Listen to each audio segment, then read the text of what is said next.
Good evening, Albert. Good evening, guys on Instagram. Welcome to Crypto Pulse Weekly. Um as usual, we're here to take a look at the events of the week and have some discussion and knowledge sharing about the world of crypto. So, without much ado, I would get into today's business as I have some other business to attend to immediately after now. I think three things I wanted to discuss this week. One is the Binance hack that everybody's been talking about, and the second is the layer two solutions that I promised to talk about last week. So to start with, there was this news. I don't know if you guys have heard about it. There's a lot of news or noise around Binance being hacked and hackers parting away with $500 million plus.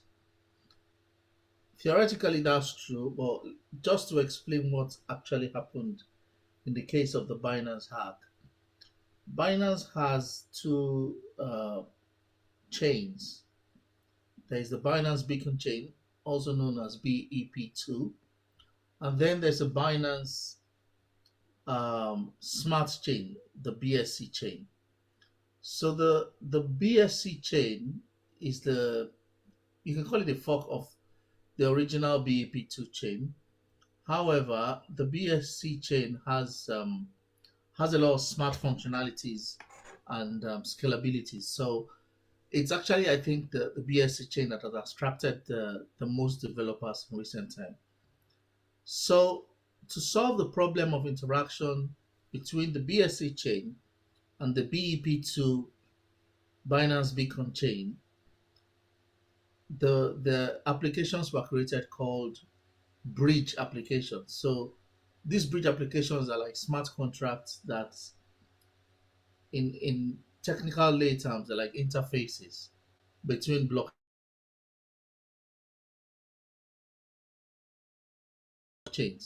Now, there are various types of interfaces. Interfaces are built to the outside world. Some interfaces are built from one blockchain to the other. So, in the case of the Binance Beacon and the Binance Smart Chain, they have this token hub bridge, which is essentially a link between Binance Smart Chain and Binance BEP2 Beacon chain. A typical use case will be if you had the old Binance token and you've stored it up for a number of years and you wanted to sell it, you would use this kind of bridge to migrate your Binance old token to the new token. Uh, and the smart contract function, or the job of the smart contract, or this bridge as it is called, it's called a bridge, but usually the smart contract. The function of this smart contract is to ensure the reconciliation between the two chains for that particular amount of token. So for illustration purposes, if we had 100 token on the legacy Binance chain BEP2 and we have 300 on the BSC smart chain, or let's say we had 5,000 on BEP2, 4,000 on BSC smart chain, then someone who has a BEP2 token, BNB token, wants to migrate their BNB token BEP2 to BSC, what's going to happen using that bridge is that you send the message to the smart contract. The smart contract takes the token from the wallet that is requesting that service. It takes the token to itself on the legacy bridge and then issues out new tokens on the new bridge. I'm going to repeat that. It might be a bit confusing, so I'm going to repeat it. So on the one hand, on my left hand, I have BEP2. On my right hand, I have BSC Smart Chain.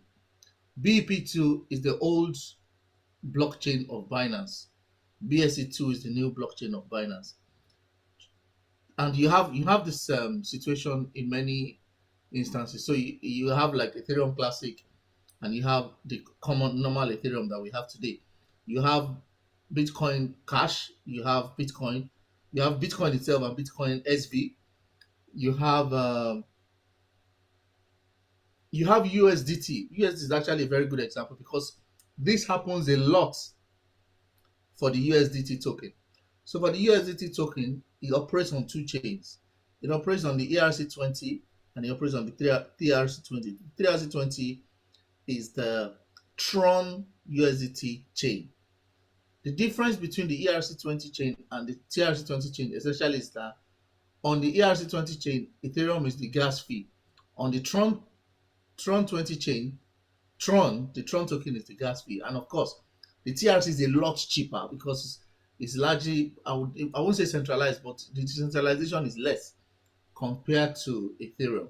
So because of this need to move tokens between chains, you need bridges. And if it's a bridge that's native to the ecosystem, like the one you have for Binance, in which you're moving from the Binance legacy BEP2 to the Binance Smart Chain, then what the smart contract or the bridge does is it takes the token from the person who wants to make the change, burns that token, meaning destroys it, then issues fresh token into the new network, thereby reconciling the balances between the legacy and the current blockchain.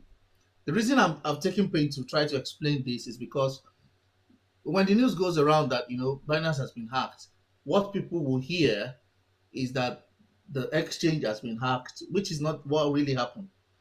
The Binance exchange itself, nothing happened to the exchange. The exchange was hacked way back in 2008 or 2018, but that was its effect.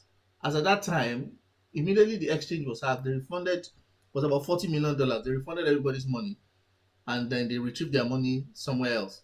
But since then, they've been the most secure centralized exchange. This particular hack happened on that bridge, which is the Token Hub bridge that sits astride BSC chain and the BEP2 legacy chain. So what those guys did was to, of course, hack the smart contract and then tricked it into issuing, I think, 2 million BNB tokens. So what then happened was immediately the news came out, the developers on the BSC chain immediately applied an upgrade to the network that froze the amount that was issued out, or that froze the account that conducted the heist, meaning the account of the hackers.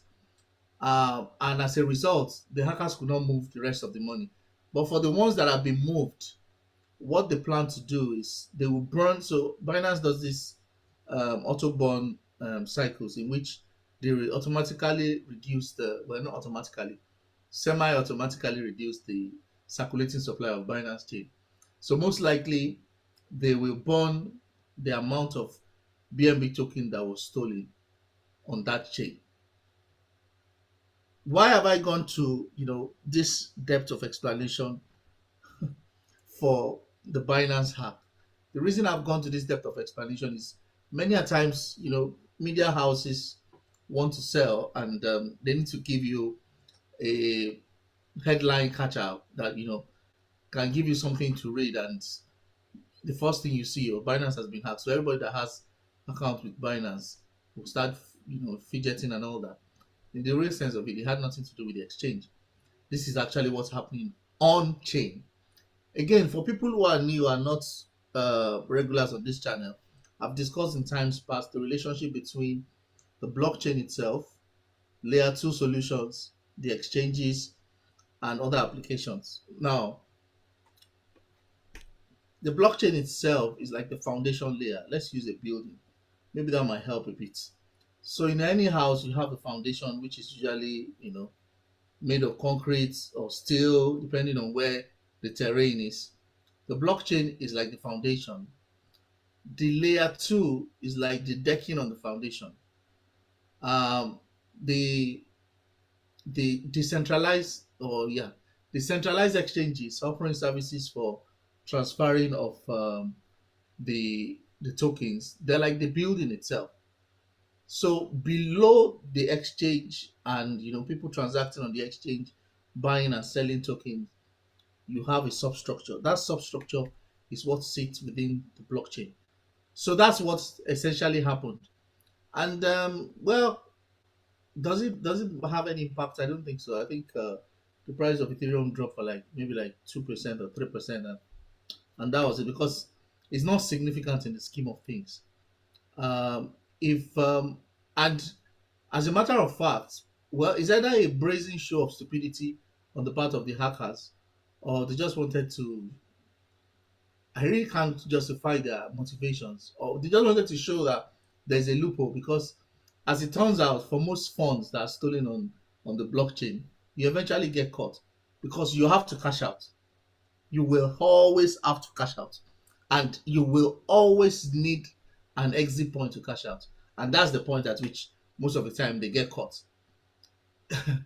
We're not living in a fully decentralized world yet, where you know transactions are happening completely on the blockchain and nobody is using on-ramp and off-ramp services. People who conduct nefarious activities on the blockchain will still need one way or the other to launder the money or cash out. And if in the process of cashing out, um, your trail becomes suspicious, then it's obviously you're going to get caught. And because, in fairness, the community of hackers that know about blockchain, they're not so many. So they almost know themselves. If they don't know themselves, they have an idea where those people are. Just like was it last year or this year that KuCoin was hacked? They really got back all the money. Well, like $87 million. They got the money back. And the reason is simple. Everything that happens on the blockchain is traceable. Every single thing is traceable.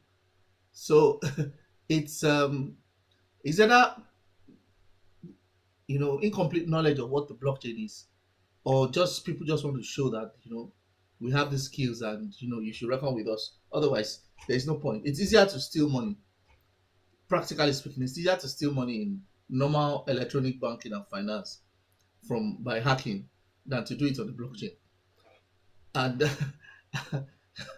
don't look at me like, okay, maybe this guy is into electronic banking hacking, but I know because I know people in that field are into cybersecurity. It's a lot easier to move funds in the global banking system and disappear completely than it is on the blockchain. So that's the first thing I wanted to talk about, to say that the hack did not happen on the exchange. The hack happened on the bridge, which is a smart contract application that was sitting astride the blockchain. And to put it in perspective, let me put it this way. That bridge, the reason it's important is that the bridge is sanctioned by the BSC chain ecosystem, which belongs to Binance. The bridge is sanctioned to issue new tokens if it has corresponding entries from the legacy chain BEP2. So what they trick the smart contract into doing is to believing that there are actual tokens that have come in from the legacy BEP2 chain, and as a result, that smart contract issued the new tokens. So that's that. As regards the Binance smart chain and BEP2 bridge hack. In another few weeks, you probably hear that they recovered more than 90% of the money. So I'm not when people talk about hack on in the crypto system, ecosystem, I'm not usually bothered because you can find everything. So that's that on that one. The second thing I wanted to talk about was layer two, which interestingly plays into the situation that's happened today. So what are layer two solutions? I'm conscious of my time today. I'm trying to finish possibly in 30 minutes. Layer two solutions are solutions that are put on top of a primary blockchain, either to augment the speed or the functionality of that blockchain. And I gave examples last week. I said the Lightning Network is a layer two solution for the blockchain network. The same way the Matic network is it Matic now? It's called, yeah, it's the Matic network, yeah. The Matic network, also known as Polygon. The Matic network is a layer 2 solution for the Ethereum network. You have also what you call ZK rollup applications. Basically, what these things are doing is, instead of having users running multiple micro transactions on the blockchain and clogging up the blockchain, these layer 2 solutions take off the heat and the traffic from the primary blockchain. And as a result, the primary blockchain is able to function without necessarily getting overloaded with smaller transactions.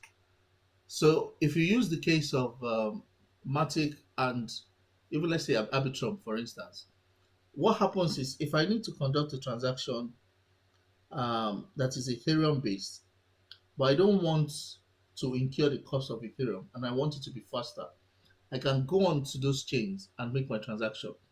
What will then happen is, as you are making those transactions on the layer 2 blockchain, it's aggregating them into block sizes. At the end of the block, when it makes the posting, it posts it back as a batch into the Ethereum network. So when you are looking at that entry into the Ethereum network, you see that that entry came from the Polygon network, which is Matic. But the details of that entry, you're going to be able to find it in the Matic network itself. And I think I explained it a bit last week, saying that the layer 2 is like the sub-ledger account, and the layer 1 is like the main ledger account. For non-accountants, let me try to, I don't know how to explain this as a non-accountant people. A sub-ledger is an accounting record that sits within another accounting record. It's like a child of an accounting record. I think that's the best way I can put it. So think of an example of a subledger for a company's financial statement is like the list of debtors or the list of creditors. Now, in the list of creditors, when you are looking at the financial statement of a particular company, that list of creditors will be what you call a general ledger, which shows all the money that's been owed the company, or that the company owes, whether it's debtor or creditor. Now, all that money that the company owes constitutes the general ledger for that category, either debtors or creditor.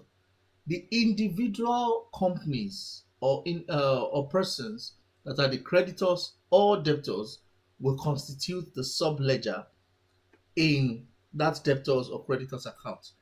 So when you look at a general ledger, as they call it, a GL account in finance, and they say it's a control account, meaning, or it's a reconciliation account. What it means is that it's an account that has children. So this is an example of an account that has children. So a secondary or layer 2 blockchain is pretty much like the subledger of the layer 1 blockchain. Why are these layer 2 blockchains important? Two reasons. For a solution like Bitcoin that has been designed as a stable foundation and substructure, not to be tampered with too much, not to be too, modifiable, and it's quite, solid in its code base, and is inflexible. Let me use that word. What it means is that things like the block size, things like the block time on the Bitcoin network will not change anytime. It will probably never change. The resultant effect is that even if you now go from 1,000 transactions in 10 minutes to 10 million transactions in 10 minutes, that block size will remain the same. In terms, block time will remain the same, meaning the block is only going to get posted at the end of approximately 10 minutes. What that does when you have very high traffic is it looks like heavy congestion, because everything is just trying to get through at the same time. However, with the onset of a technology like the Lightning Network, Lightning like the Lightning Strike, Thunder Strike, the Lightning Network takes all that transaction and puts it on another network. So it then makes sure that all the participants other merchants. Let's use merchants for instance. So let's say we have an app that we want to use to, this is a simple business idea, that we have an app that we want to use to conduct business between um, specific categories of vendors, a particular company and their vendors internationally. And we don't want to, we don't want to subject ourselves to the stress of currency and forex. So we say that, you know what, let's use this Lightning app. This Lightning Network app will ensure that we can pass funds to each other, Bitcoin to each other very easily and very quickly too. So what then happens is each party will have, a balance of Bitcoin. So if I'm the vendor or if I'm the company, I need to pay the vendor. I buy the Bitcoin, I put it on the wallet on that Lightning Network application, and then the vendor will already either be my contact or be send me their wallet address. Once you put in their wallet address, you send the money in 10 minutes, regardless of wherever you are in the world. The monies hit the vendor's account. Your cross-border payment solution solved at an instance. Because the Lightning Network, if I what am I saying, it's not 10 minutes. The Lightning Network will drop the money in minutes, less than 2 minutes. The money will have dropped with the supplier. What is happening is that the application that holds the app will have a Bitcoin wallet sitting on the Bitcoin blockchain.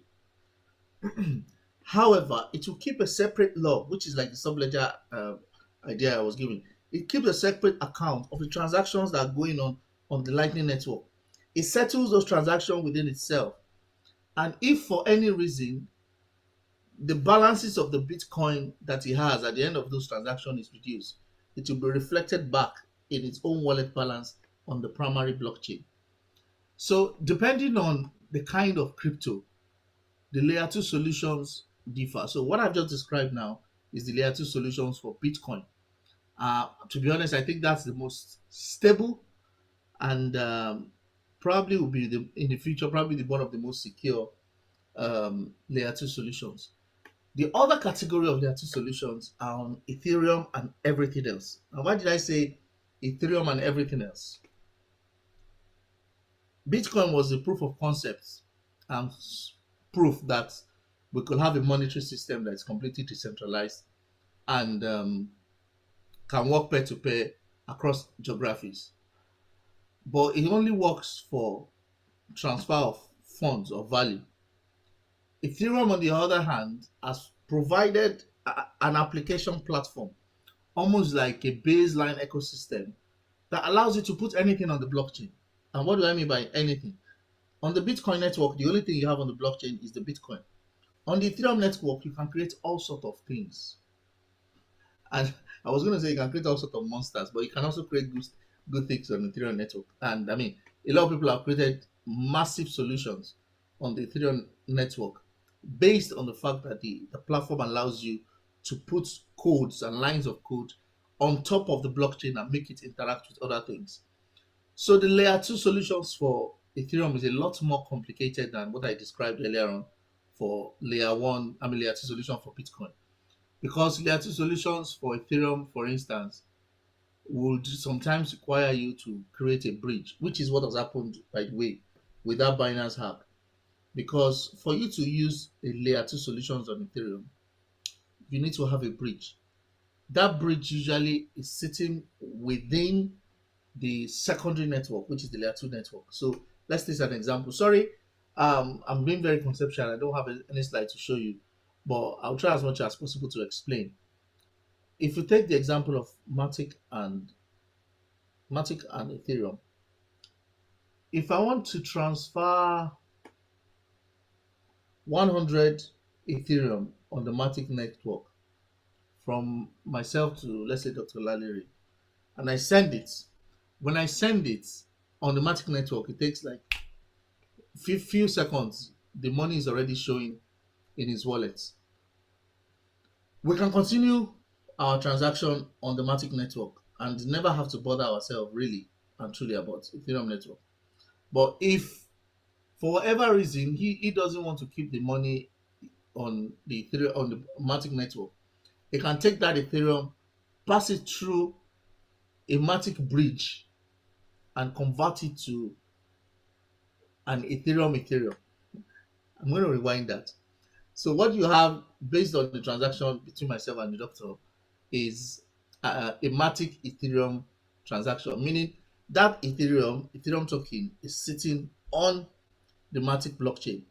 We can carry out the transaction and run it on the Matic blockchain without having to bother at all with the Ethereum blockchain. But if for any reason the person wants to change the nature of the token from Matic's Ethereum to Ethereum's proper Ethereum, then it needs to pass it through a bridge. Why is all these things important? Because, or why are they important? Ethereum has been shown to become congested in very high traffic. Secondly, because Ethereum has now become what you call a proof of stake and not a proof of work token, meaning the bulk of the Ethereum on the Ethereum network is sitting within 5 or 6 major players, which looks very much like the banking system today.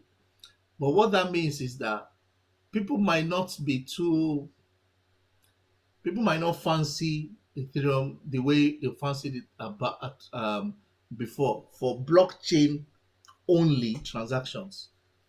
For speculation and for investment purposes, of course, Ethereum might see a very strong appreciation over the next 2 years because a lot of smart money and institutional money is now going in that direction because Ethereum is now like the green crypto, the green Bitcoin, as it were.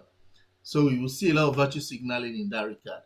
But other than that, it might not be as attractive as it was before for many native blockchain users. So as a result of that, layer 2 solutions like Matic, Arbitrum, Optimum, and ZK.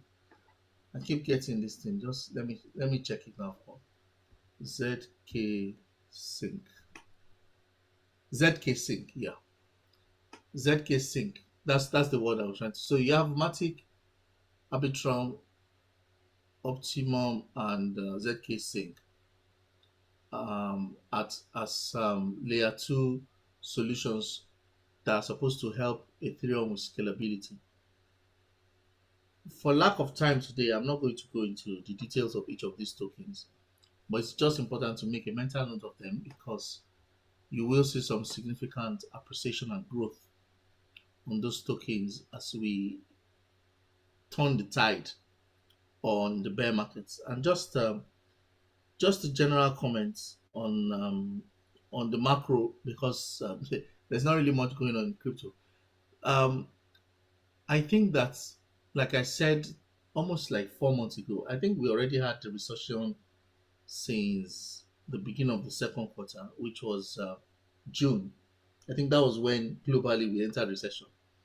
But because it's not a palatable news and it was going to spook the market prematurely, I think the talks of we are facing recession. We are not facing recession. Technically speaking, we're already in recession. We've been in recession for more than 4 months. But they can't be pushing that on the news because it will dampen the market. What I think they'll do is come January next year, at which time, by the way, the housing market will start taking a hit. Then we'll start talking about us being in recession because by that time, house prices will have to drop. Why will house prices drop? Simple. Mortgage rate is now at highest rate in many years in the UK, for instance, 6%. 6% is crazy. I mean, most people's mortgage is on 2.5 to 1.8%. So to go from there to 6%, it's almost like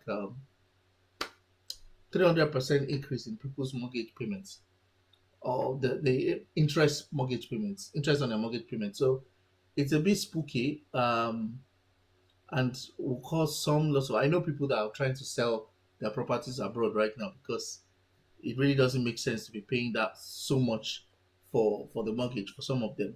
So if you're trying to time the market, I think we still have to wait. Like I said last week or 2 weeks ago, the market is still in a downtrend. And I think I did that by showing, yeah, I think I did that by showing Bitcoin on the daily. So on the daily chart, we still see that Bitcoin is still on the downward trajectory. And that downward trajectory has not really changed. So it's broken out of the long-term trend line on the daily. But for it to sustain that breakout, two things need to happen. The S&P 500, which is the stock index, needs to start coming back up. The stock index can't come back up unless the US government stop the rate hike. As long as they don't stop the rate hike, the bond market in the US is more attractive to institutional money than the equities market. So the equities market will continue to bleed funds into the fixed income market in bonds. And I mean, like I was explaining to one of my friends, like maybe like earlier this week, that the people who have the biggest money to invest are sovereign wealth funds, pension funds, institutional hedge funds. I mean, we're talking hundreds of billions of dollars here. They're okay as far as they're concerned. They're okay with 1%, 2%, 3% growth.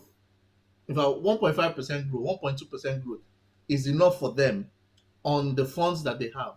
So if the stock market is tanking and equities, sorry, if the equities market is tanking and the bond market is picking up, bond market is going to give them probably like, I think like 2.2 now, 2.1 or 1.8, whatever it is. It's better than, putting their assets or money in stock that is, or stock indices that are crashing. So once we get to that point where the Fed have successfully knocked out the economy, and I'm using my word specifically, and the Feds have successfully knocked out the economy, and the economy, the global economy has fallen on its back, then they will start, turning off the tap or rate hike. And then we will start to see the effect on things like the stock markets, which, like you can see on this is the S&P Mini 500. You can see it's clearly. I mean, this line chart is even doing more justice than the candle chart. It's clearly plunging, like no doubt, it's plunging.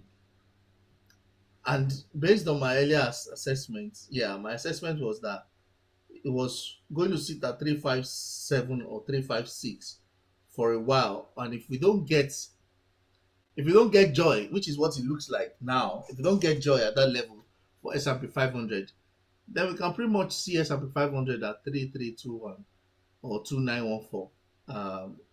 At which point Bitcoin on a monthly chart, yeah, will be very close to that 20, 10,774 level, which I mentioned about 4 weeks ago. But does it mean we're going to get that immediately? No, I don't think so. I think it will take some time. I think we'll first get to 16,000 before before dipping down. But once, as far as I'm concerned, we may not get there, but you might have one black swan event again in the next 18 months that will smash the market down, and that will be the bottom.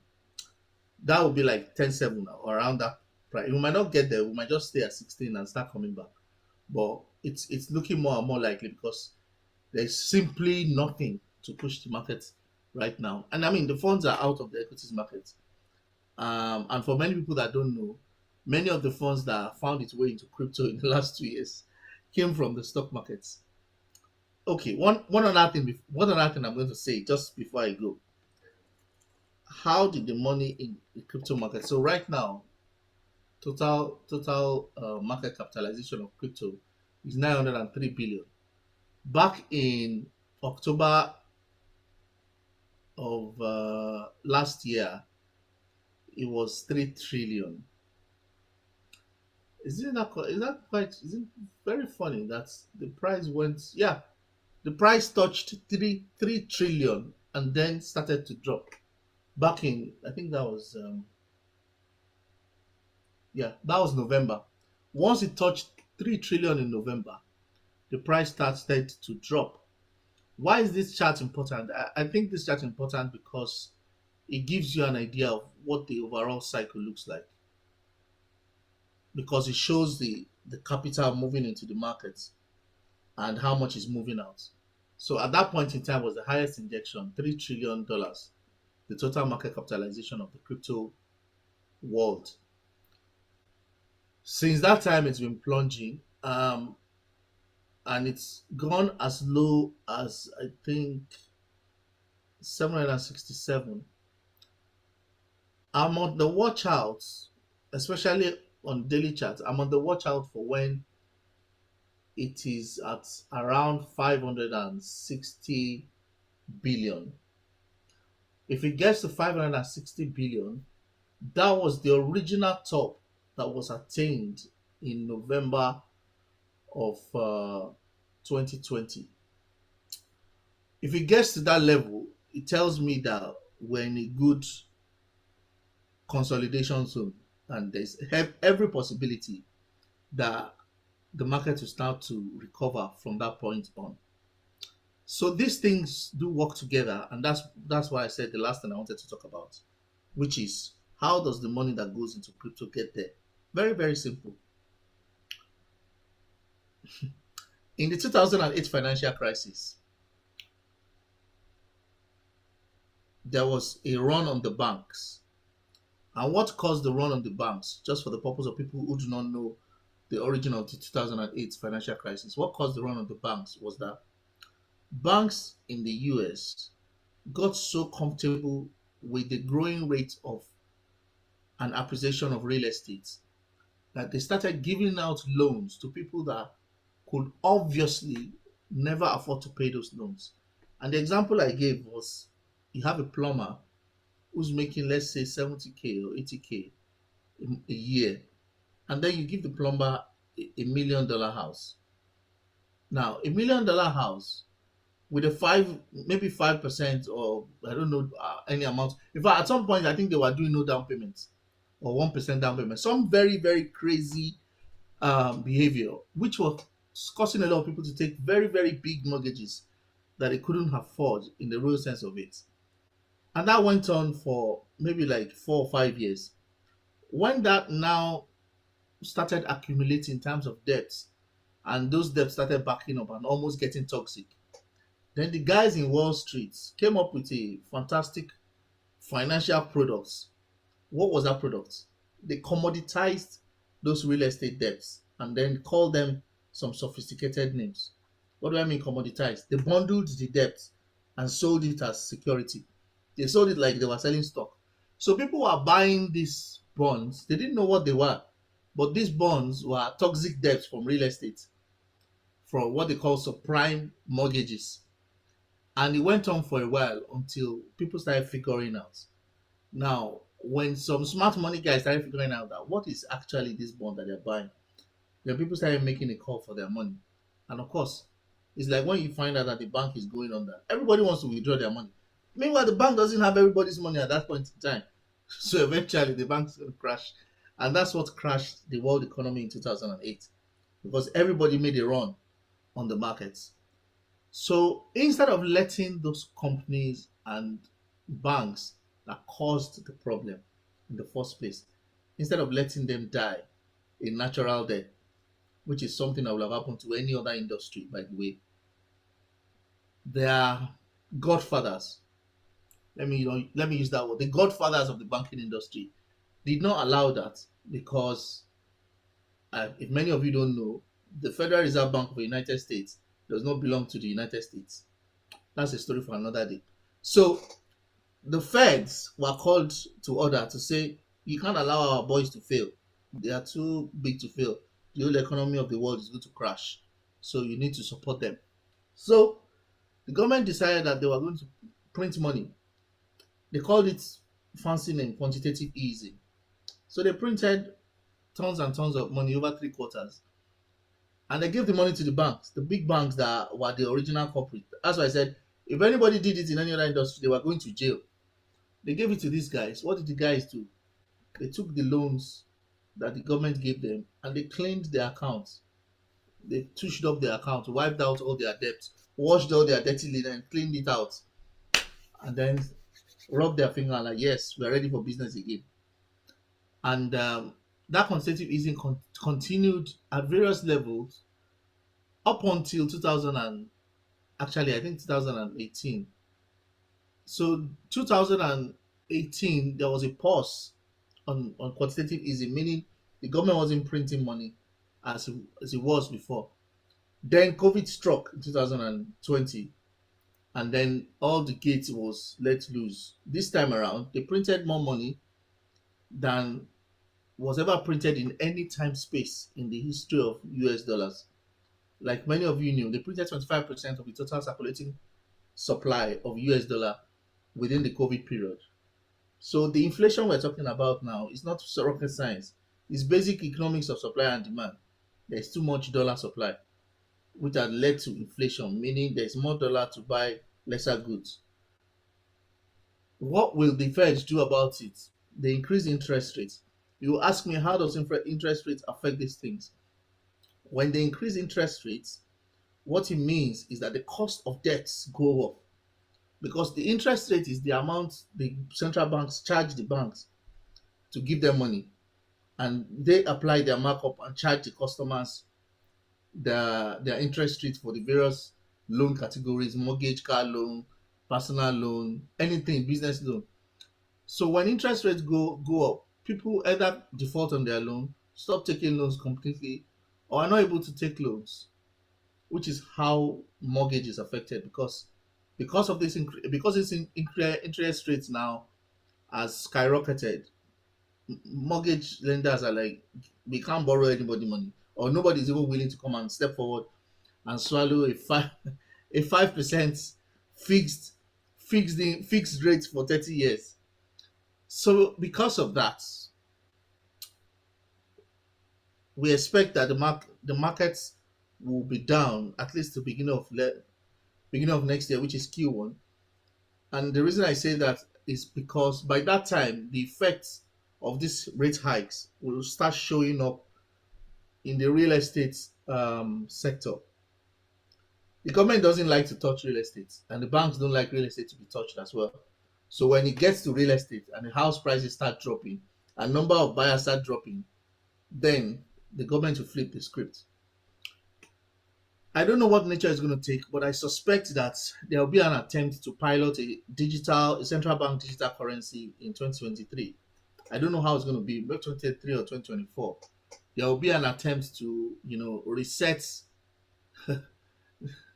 I don't want to use the great reset, but there will be an attempt to do a monetary reset, um, and convert, people to digital currencies. Now, digital currencies essentially means that the government can shut you down.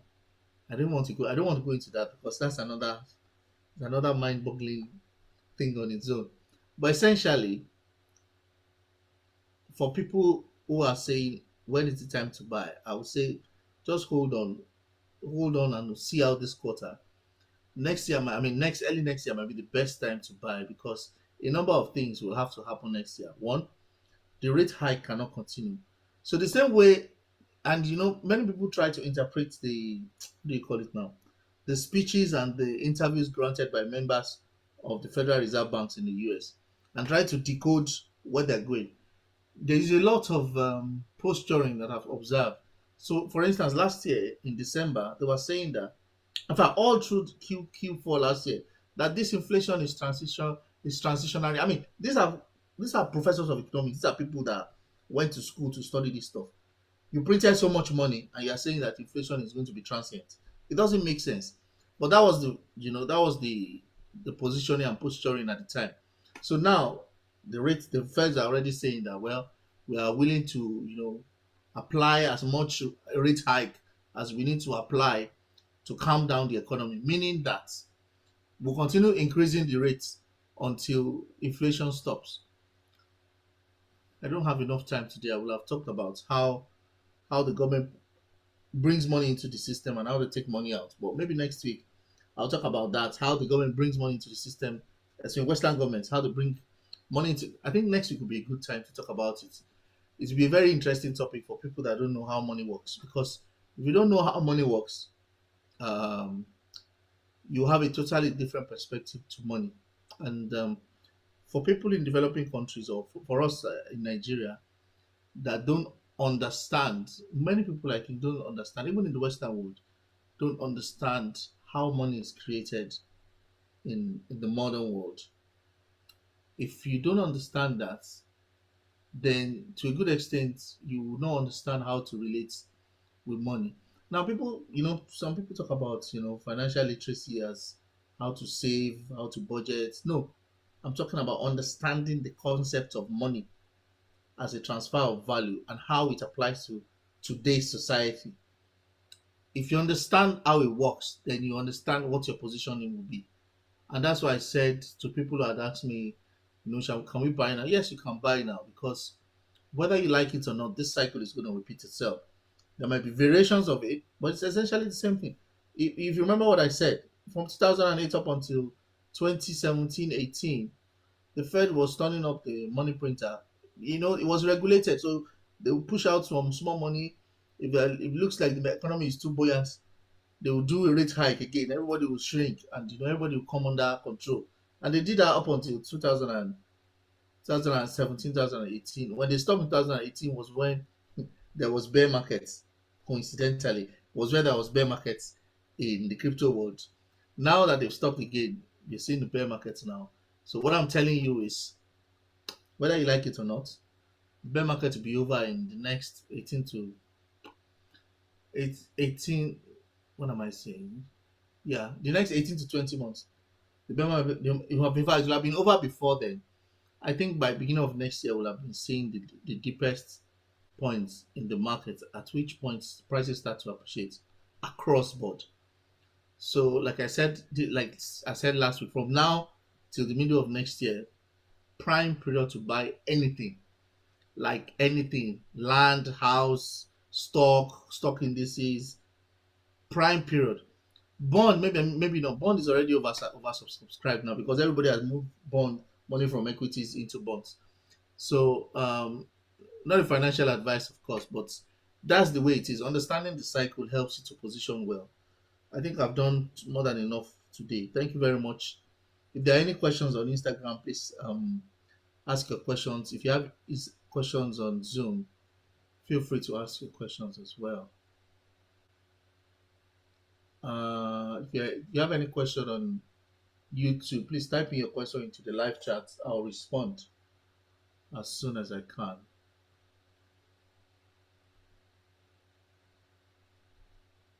Okay, if there are no other questions, or there are no, okay, how about you have your mic on? Please go ahead.